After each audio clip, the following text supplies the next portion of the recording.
প্ৰিয়সকল, আপুনি যদি নিজৰ জীৱন প্ৰভুক সোধাই দিয়ে বা পৰিয়ালটোক ঈশ্বৰৰ হাতত যদি সোধাই দিয়ে বা মোৰ ঈশ্বৰৰ আগত নিজৰ সমস্যাবোৰ সোধাই দিয়ে, মোৰ ঈশ্বৰে আপোনাক কেতিয়াও নেৰিব। প্ৰিয়সকল, জাইৰৰ হাতত তেওঁৰ সমস্যাৰ সমাধান নাছিল। তেওঁৰ জীয়েকক বচোৱাৰ ক্ষমতা তেওঁৰ হাতত নাছিল। পৰিস্থিতি হাতৰ পৰা ওলাই গৈছিল, ডাক্তৰৰ হাতৰ পৰা ওলাই গৈছিল। তেওঁলোকেও হাত দাঙি দিছিল। তেওঁৰ জীয়েকক ৰক্ষা কৰিব পৰা ব্যক্তি কেৱল যীশুখ্ৰীষ্টহে আছিল, কিন্তু তেওঁ ব্ৰেক মাৰি দিলে। প্ৰিয়সকল শুনক, প্ৰভুৱে কিয় ব্ৰেক লগালে? মহিলাগৰাকীক সুধিলে, কোৱাচোন তোমাৰ কি হৈছিল?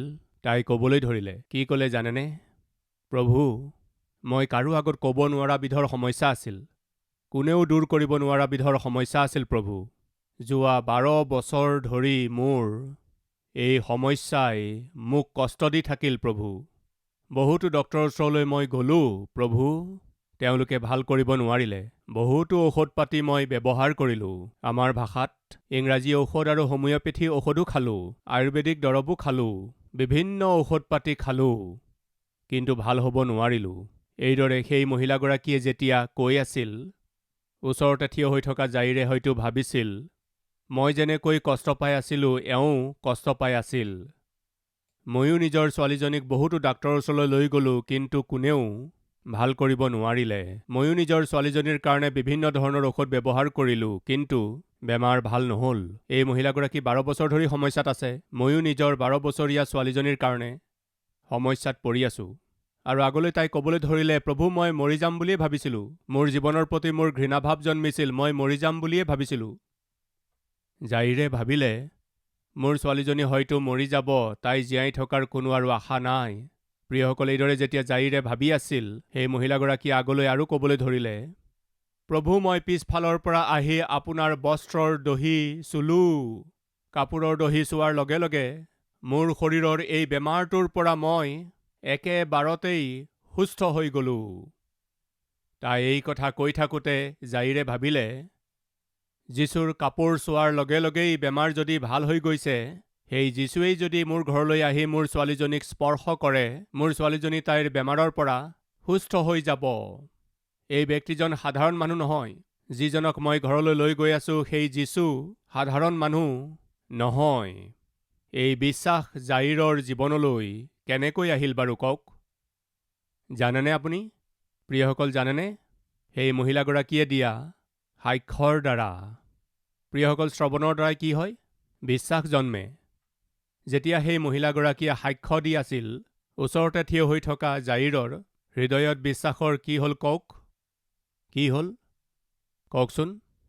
বাঢ়ি বাঢ়ি বাঢ়ি বাঢ়ি বাঢ়ি বাঢ়ি বাঢ়ি বাঢ়ি পৰিপক্ক হৈ গ'ল। কেৱল কাপোৰৰ দহি চুওঁতেই এই মহিলাগৰাকী যদি সুস্থ হ'ল, এই যীশুৱে নিজেই যদি আহি মোৰ ছোৱালীজনীক চুই দিয়ে, তাইৰ বেমাৰটো তাইৰ পৰা দূৰ হ'বই লাগিব। মোৰ ছোৱালীজনী বাচি যাব। মোৰ ছোৱালীজনী জীয়াই থাকিব। এইদৰে তেওঁ যেতিয়া ভাবি আছিল প্ৰিয়সকল, তেনেতে কোনোবাই আহি, জাইৰ, কোৱা কি কথা? তোমাৰ ছোৱালীজনী মৰি গ'ল, হা? এইদৰে কোৱাৰ আগতেই যীশুৱে লগে লগে জাইৰলৈ চাই ক'লে, জাইৰ, তুমি কেৱল বিশ্বাস কৰা। প্ৰিয়সকল, মন কৰিব, জাইৰৰ বিশ্বাস কি স্তৰলৈ গৈ পালে? উচ্চ স্তৰলৈকে গৈ পালে। যীশুৱে মোৰ ছোৱালীজনীক জীয়াই তুলিব। এইদৰে ভাবি থাকোঁতেই বাৰ্তা পালে। কি বাৰ্তা? তোমাৰ ছোৱালী ইতিমধ্যে মৰিল, হা? এই বুলি কোৱাৰ আগতেই যীশুৱে ক'লে, ৰ'বা, তুমি কেৱল বিশ্বাস কৰা। তাৰমানে কি? তুমি নিজৰ বিশ্বাস স্থিৰে ৰাখা, থিৰে ৰাখা। তোমাৰ ছোৱালীজনী জীয়াই থাকিব। এই বুলি ক'লে। ব্ৰেক মাৰিছিল যীশুখ্ৰীষ্টে। কাৰণটো কওকচোন? কোনোবাই ক'ব পাৰিবনে ব্ৰেক কিয় মাৰিছিল? যীশুখ্ৰীষ্টে জাইৰৰ ঘৰলৈ যেতিয়া খৰখেদাকৈ গৈ আছিল, তেতিয়া সেই সময়তেই এই তেজ বৈ থকা ৰোগত আক্ৰান্ত মহিলাগৰাকীয়ে যীশুৰ কাপোৰ স্পৰ্শ কৰিলে। সেই সময়তেই জাইৰৰ ঘৰত তেওঁৰ যি জীয়েক আছিল, তাই মৰি গ'ল বুলি যীশুৱে জানিব পাৰিছিল। সেই বিষয়টো জাইৰে জনা নাছিল। সেই বিষয়টো পিতৰ, জাকুব, জোহনে জনা নাছিল। সেই সময়তেই তেওঁৰ জীয়েক মৰি গৈছিল। প্ৰিয়সকল, জাইৰ আচলতে বিশ্বাসী নাছিল। আন কোনোবাই কোৱাত তেওঁ যীশুৰ ওপৰত বিশ্বাস কৰিছিল। তেতিয়া তেওঁৰ যি বিশ্বাস আছিল সেয়া বৰ কম আছিল। সেই সময়তে যীশুখ্ৰীষ্ট ৰৈ ঘৰৰ পৰা যিজন ব্যক্তিয়ে বাৰ্তা লৈ আহিছিল তেওঁ জাইৰৰ ওচৰলৈ আহি পোৱাৰ আগতে যীশুখ্ৰীষ্টে কি কৰিছিল জানেনে? জাইৰৰ জীৱনত যদি আচৰিত কাৰ্যটো হ'ব লাগে, জাইৰৰ হৃদয় বিশ্বাসেৰে ভৰি পৰিব লাগে। কিন্তু জাইৰৰ জীৱনত অদ্ভুত কাৰ্য দেখা পাবলৈ প্ৰয়োজনীয় বিশ্বাস জাইৰৰ নাছিল। সেইকাৰণে সেইদিনা যীশুৱে কি কৰিলে জানেনে? গৈ থাকোঁতে যীশু অলপ ৰৈ গ'ল, ব্ৰেক মাৰি দিলে। সেই মহিলাগৰাকীৰ জীৱনত যি আচৰিত কাৰ্য হ'ল তাৰ বিষয়ে বিতংকৈ ক'বলৈ ক'লে। তেতিয়া তাই বিতংকৈ কৈ আছিল, এটা এটা কথা কৈ আছিল আৰু তাৰ পৰা এখোজ এখোজকৈ আগবাঢ়ি আছিল। কাৰ? যিয়ে মৃত্যুৰ বাতৰি লৈ আহি আছিল, সেই ব্যক্তিজনৰ খোজ আগবাঢ়ি আছিল। আৰু ইয়াত 12 বছৰ ধৰি তেজ বৈ থকা মহিলাগৰাকীয়ে যীশুৰ ওচৰলৈ অহা এই মহিলাগৰাকীৰ জীৱনত যি ঘটনা ঘটিছিল তাৰ এটা এটা কথা যেতিয়া কৈ আছিল, জাইৰৰ বিশ্বাস লাহে লাহে বাঢ়ি গৈছিল। বিপিৰ মিছন আপুনি জানে নহয়? ইয়াত বেল্ট বান্ধে, পালছ চাই বা মিটাৰটো থয় আৰু এইদৰে পাম্প কৰি থাকে। তেতিয়া কি হয়? সেই কাটাডাল লাহে লাহে ওপৰলৈ উঠি গৈ থাকে। যেতিয়া ওপৰলৈ গৈ পায় তাৰ পাছত তেতিয়া চেক কৰিবলৈ আৰম্ভ কৰে, নহয়নে? চেকিং কৰি লাহেকৈ তাক এৰি দিয়া হয়। যদি ভুলতে মিছ হৈ যায় তেতিয়া আকৌ কি কৰে? আকৌ দবাই আকৌ ওপৰলৈ লৈ যায়। তাৰমানে যদি বিপি ভালদৰে চেক কৰিব লাগে তেন্তে কি কৰিব লাগে? ইয়াত এইদৰে দবাব লাগে। কেতিয়ালৈকে দবাব লাগে? ওপৰলৈকে গৈ পোৱালৈকে দবাব লাগে। সেইদিনা যীশুখ্ৰীষ্টে বাস্তৱিকতে কি কৰিছিল জানেনে? জাইৰৰ বিশ্বাসক পৰিপক্ক হ'বৰ কাৰণে, কাৰণ তেওঁৰ বিশ্বাস পৰিপক্ক নাছিল, সেইকাৰণে ইফালে তেওঁ যেতিয়া সাক্ষ্য দি আছিল, আনফালে জাইৰৰ বিশ্বাসৰ কি হৈ আছিল? বাঢ়ি উচ্চতালৈকে গৈ পালে। সেই সময়লৈকে যীশুখ্ৰীষ্টে সেই মহিলাগৰাকীক সাক্ষ্য দিবলৈ ক'লে। উচ্চ স্তৰলৈকে গৈ পোৱাৰ পাছত মানুহজনে আহি মৃত্যুৰ বাতৰি দিলে। জাইৰৰ বিশ্বাস যদি উচ্চতালৈকে গৈ নোপোৱা হ'লে সেই মানুহজনে দিয়া বাৰ্তাটো শুনি জাইৰৰ হৃদয় বন্ধ হৈ গ'লহেঁতেন। এতিয়া কওক, যীশুখ্ৰীষ্টে পলম কৰাৰ কাৰণ অদ্ভুত কাৰ্য কৰিবৰ কাৰণে আছিল নে সেয়া জাইৰক আওকাণ কৰিবলৈ আছিল? কওকচোন প্ৰিয়সকল। ব্ৰেক মৰাটো ভালৰ কাৰণে আছিল নে বেয়াৰ কাৰণে আছিল? অলপ মনোযোগেৰে ভাবক। আজি বহুতো লোকে ভাবিছে মোৰ জীৱনত ব্ৰেক লাগি গৈছে। চাকৰিৰ ক্ষেত্ৰত ব্ৰেক লাগিছে, বিবাহৰ ক্ষেত্ৰত ব্ৰেক লাগিছে, ব্যৱসায়ৰ ক্ষেত্ৰত ব্ৰেক লাগিছে, খেতিপথাৰৰ কাৰ্যত ব্ৰেক লাগিছে। ব্ৰেক লাগি গ'ল বুলি কৈ আছে। তেন্তে শুনক, সেই ব্ৰেকডাল মাৰিবলৈ ঈশ্বৰে কিয় অনুমতি দিছে জানেনে?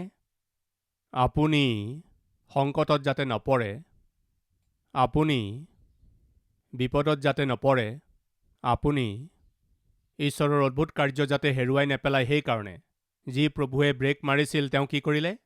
জাইৰৰ বিশ্বাসক বঢ়ালে। কেনেকৈ বঢ়ালে? সেই মহিলাগৰাকীৰ সাক্ষ্যৰ দ্বাৰা বঢ়ালে। প্ৰিয় ভাই ভনীসকল, আমি কিয় সাৱধানতাৰে বাক্য শুনিব লাগে? আমি ঈশ্বৰৰ বাক্য কিয় মনোযোগেৰে পঢ়িব লাগে? আমি সাক্ষ্যবিলাক কিয় শুনিব লাগে? আজি আপোনালোকৰ বহুতেই সময়ত গীৰ্জালৈ নাযায়। গীত গাই থকা সময়ত চাৰ্চ গৈ নাপায়। কিছুমান আধাতে আহি পায় আৰু কিছুমানে শেষত আহে। তেওঁলোকৰ জীৱনত বিশ্বাস বৰ কম থাকে আৰু তেওঁলোকৰ অলপ মাত্ৰ বিশ্বাসে তেওঁলোকৰ জীৱনত অদ্ভুত কাৰ্য দেখা পাব পৰাকৈ কামত অকণো নাহে। প্ৰিয়সকল শুনক, সেইদিনা জাইৰৰ জীৱনত অদ্ভুত কাৰ্য হ'বলৈ হ'লে, তাৰমানে জাইৰৰ জীয়েকৰ জীৱনত যদি অদ্ভুত কাৰ্য হ'ব লাগে তেন্তে জাইৰৰ অন্তৰত অদ্ভুত কাৰ্য দেখা পাব পৰা বিশ্বাস থাকিব লাগিব। প্ৰিয়সকল, ঈশ্বৰৰ মহিমা দেখা পাবলৈ হ'লে আমাক কি থাকিব লাগে? কওকচোন, কি থাকিব লাগে? বিশ্বাস থাকিব লাগে। সেইদিনা জাইৰত সেই বিশ্বাস বৰ কম আছিল। সেইকাৰণে যীশুখ্ৰীষ্টে তেওঁৰ বিশ্বাসক বৃদ্ধি কৰিবৰ কাৰণে, তেওঁৰ বিশ্বাসক দৃঢ় কৰিবৰ কাৰণে, তেওঁৰ অন্তৰত বিশ্বাসক বৃদ্ধি কৰিবৰ কাৰণে প্ৰভুৱে তেওঁক সময়ো দিলে আৰু সুবিধাও প্ৰদান কৰিলে। প্ৰিয়সকল, যেতিয়া ছোৱালীজনী মৰাৰ বাতৰি পালে তেতিয়া তাত কি হ'ল, যীশুৱে কি কৰিলে চাওঁ আহক। মাৰ্ক 5:35। তেওঁ এই কথা কওঁতেই নামঘৰৰ গৰাকীৰ তোৰ পৰা মানুহবিলাকে আহি ক'লে, তোমাৰ ছোৱালী মৰিল, গুৰুক আৰু কিয় দুখ দিয়া? যি কথা তেওঁলোকে কৈ আছিল, যীশুৱে তাক আওকাণ কৰি নামঘৰৰ গৰাকীজনক ক'লে, ভয় নকৰিবা। যীশুৱে জাইৰক ক'লে, ভয় নকৰিবা।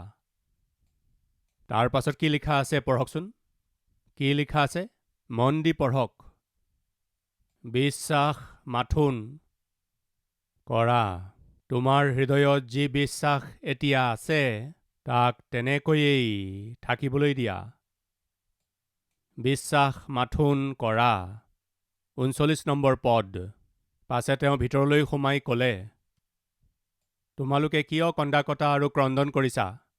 ছোৱালীটি মৰা নাই, টোপনিতে আছে। তাতে তেওঁলোকে তেওঁক হাঁহিলে। কিন্তু তেওঁ সকলোকে বাহিৰ কৰি ছোৱালীটিৰ মাক-বাপেক আৰু তেওঁৰ সংগীবিলাকক লগত লৈ যি ঠাইত ছোৱালীটি আছিল সেই ঠাইত সোমালগৈ। পাছে তেওঁ ছোৱালীটিৰ হাতত ধৰি তাইক ক'লে, কি কৈছে? ছোৱালীটিৰ হাতত ধৰি যীশুৱে তাইক ক'লে, তালিথা কুমি। তাইক ক'লে, তাৰ অৰ্থ হৈছে, আইটি মই তোমাক কওঁ, উঠা। প্ৰিয়সকল, যিয়ে মানুহৰ নাকত জীৱনৰ শ্বাস দিছিল সেই জীৱনদাতাজনেই আহি মৰি থকা মৃতদেহটোক কৈছে, উঠা। যি প্ৰাণ ওলাই গৈছিল তেওঁ মতাৰ লগে লগে উভতি আহিল। প্ৰিয়সকল, তেতিয়া সেই ছোৱালীজনী উঠি বহিল।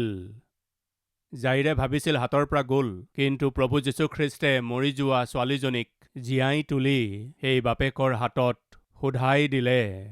প্ৰিয়সকল, যিটো আপোনাৰ হাতৰ পৰা ওলাই গ'ল বুলি ভাবি আছে তাক মোৰ প্ৰভুৱে উভতাই আনি আপোনাৰ হাতত দিবৰ বাবে তেওঁ সক্ষম। প্ৰিয়সকল, আপোনাৰ অন্তৰত বিশ্বাস থাকিলেহে প্ৰভুৱে আপোনাৰ জীৱনত অদ্ভুত কাৰ্য কৰিব পাৰিব। প্ৰিয়সকল, মাৰ্ক 9:19 পদৰ পৰা পঢ়িম। তেতিয়া তেওঁ উত্তৰ দি তেওঁবিলাকক ক'লে, হে অবিশ্বাসী বংশ, মই তোমালোকৰ লগত কিমান কাল থাকিম? কিমান কালনো তোমালোকক সহিম? তাক মোৰ ওচৰলৈ আনা। তাতে তেওঁবিলাকে তাক তেওঁৰ ওচৰলৈ আনিলত সেই আত্মাই তেওঁক দেখিলতেই তাক মুচৰি পেলালে। তাতে সি মাটিত পৰি মুখেদি ফেন উলিয়াই চটফট কৰিব ধৰিলে। তেতিয়া তেওঁ তাৰ বাপেকক সুধিলে, ইয়াৰ এনেকুৱা হ'বৰ কিমান দিন হ'ল? তাতে তেওঁ ক'লে, শিশুকালৰে পৰা হৈছে, আৰু ভূতে তাক নষ্ট কৰিবলৈ বাৰে বাৰে জুইত আৰু পানীটো, প্ৰিয়সকল কি লিখা আছে ইয়াত? বাৰে বাৰে জুইত আৰু পানীটো পেলায়। কিন্তু আপুনি যদি কিবা কৰিব পাৰে, বিনয় কৰিছে প্ৰিয়সকল, প্ৰভু স্বামী, যদি আপুনি কিবা কৰিব পাৰে, যদি আপোনাৰ দ্বাৰাই কিবা হ'ব পাৰে, মোৰ পুত্ৰক সুস্থ কৰক। এইটো কি ডাঙৰ কথা? ইয়াতকৈও ডাঙৰ ডাঙৰ দুষ্ট আত্মা মই উলিয়াইছোঁ, এই বুলি ক'লেনে? দুষ্ট আত্মাই মোৰ নাম শুনিলেই কঁপি উঠে, এই বুলি তেওঁ নক'লে। সেই বাপেকে ক'লে, যদি আপোনাৰ দ্বাৰাই হ'ব পাৰে মোৰ পুত্ৰক সুস্থ কৰক। এই বুলি কওঁতে যীশুৱে ক'লে, যদি পাৰে মানে? এয়া কি কথা? বিশ্বাস কৰাজনৰ সকলো সাধ্য। তাৰমানে যীশুৱে ক'ব বিচাৰিছে যে মই কিবা কৰিব পাৰিমনে? এই কথা তুমি মোক সুধিছা, কিন্তু আচলতে তোমাতহে বিশ্বাস আছেনে? যদি তোমাত বিশ্বাস থাকে তেন্তে সকলো কথাই সম্ভৱ হ'ব। প্ৰিয়সকল, আজি আপোনাৰ জীৱনত অদ্ভুত কাৰ্য হোৱাত পলম কিয় হৈ আছে? কাৰণ জানেনে, আপোনাত ঈশ্বৰৰ প্ৰতি যি বিশ্বাস থাকিব লাগে সেয়া নাই কাৰণে পলম হৈ আছে। এইটোৱেই কাৰণ। ঈশ্বৰৰ প্ৰতি আপোনাৰ জীৱনত যি বিশ্বাস থাকিব লাগে সেয়া নাই কাৰণে আপোনাৰ জীৱনত অদ্ভুত কাৰ্য আপুনি দেখা পাব পৰা নাই। আপুনি যদি বিশ্বাস কৰে তেন্তে ঈশ্বৰৰ মহিমা দেখিবলৈ পাব। প্ৰভুৱে সুধিলে, তুমি বিশ্বাস কৰিছানে বাৰু? 24 পদটো পঢ়িম। তেতিয়াই সেই ল'ৰাটিৰ বাপেকে ৰিঙিয়াই ক'লে, হে প্ৰভু, মই বিশ্বাস কৰিছোঁ, মোৰ অবিশ্বাসৰ প্ৰতিকাৰ কৰক। প্ৰিয়সকল, এইদৰে তেওঁ ক্ৰন্দনেৰে সৈতে ক'লে, মোৰ অবিশ্বাসৰ প্ৰতিকাৰ কৰক, মোক সহায় কৰক। ইয়াৰ অৰ্থ কি? প্ৰভু, মই আপোনাত বিশ্বাস কৰিছোঁ।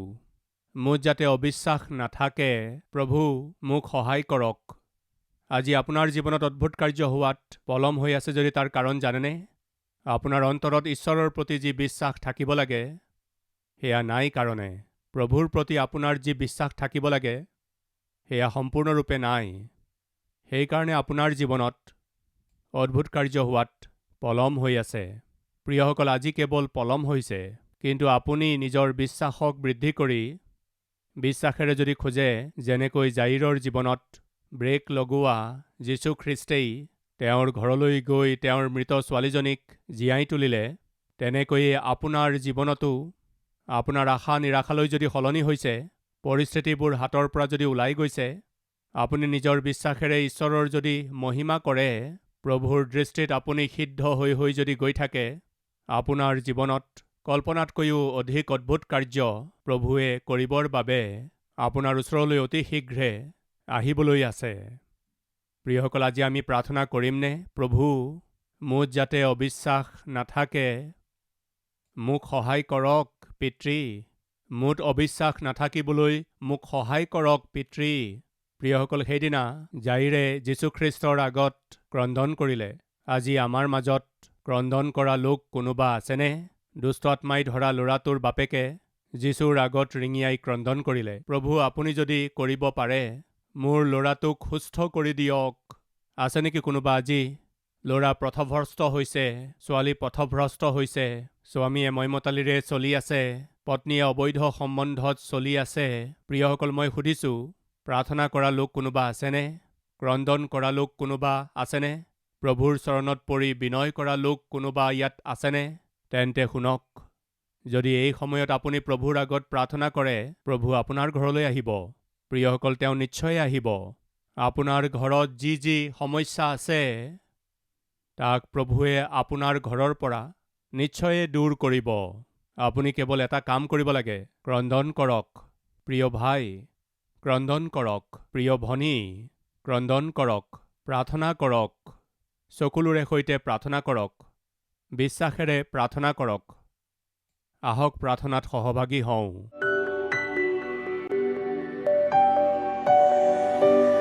মহান পবিত্ৰ প্ৰেমময় স্বৰ্গীয় পিতৃ ঈশ্বৰ, আপুনি আমাৰ জীৱনত ডাঙৰ ডাঙৰ আচৰিত কাৰ্য কৰিব বিচাৰে, কিন্তু আমাৰ অবিশ্বাসৰ কাৰণে, আমাৰ অবাধ্যতাৰ কাৰণে, আমাৰ অপবিত্ৰতাৰ কাৰণে, পিতৃ, আমাৰ জীৱনত যি আচৰিত কাৰ্য হ'ব লাগে সেয়া হোৱাত পলম হৈ আছে। এয়া সত্য। সেইদিনা জাইৰৰ জীৱনত, বিশেষকৈ তেওঁৰ জীয়েকৰ জীৱনত, পিতৃ যি আচৰিত কাৰ্য হ'ব লগা আছিল, তাত ব্ৰেক লাগি গ'ল। তাত ব্ৰেক লগাৰ কাৰণ হৈছে জাইৰৰ বিশ্বাসত অলপ অভাৱ আছিল।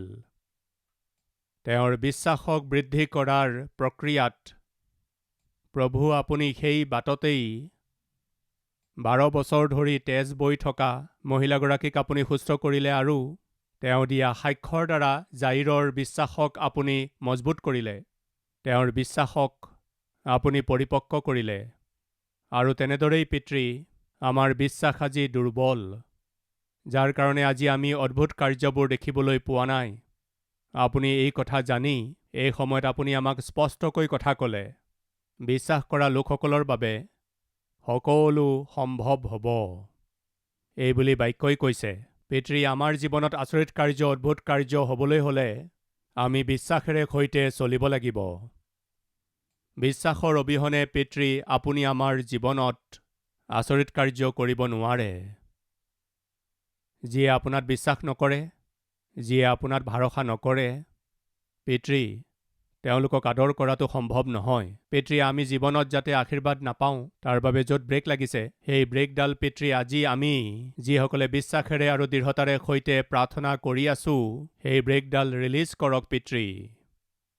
ৰৈ থকা আশীৰ্বাদবোৰ পুনৰাই আমি পাব লাগে পিতৃ। পিতৃ, আপুনি আমাৰ ঘৰলৈ আহিব লাগে। আহক পিতৃ, আহক আমাৰ ঘৰলৈ, আহক পিতৃ। আপুনি ভৰি দিয়ক পিতৃ, আমাক চুৱক পিতৃ, আমাক সুস্থ কৰক পিতৃ, আমাক দৃঢ় কৰক পিতৃ।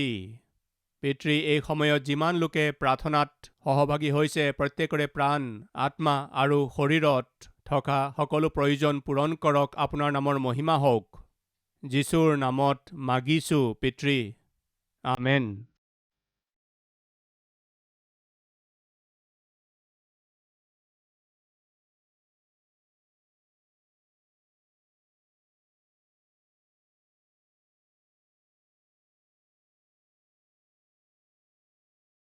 আমাৰ ঠিকনা কালবাৰী, পোষ্টবক্স নম্বৰ 30, কুকটপল্লী, হায়দৰাবাদ 72।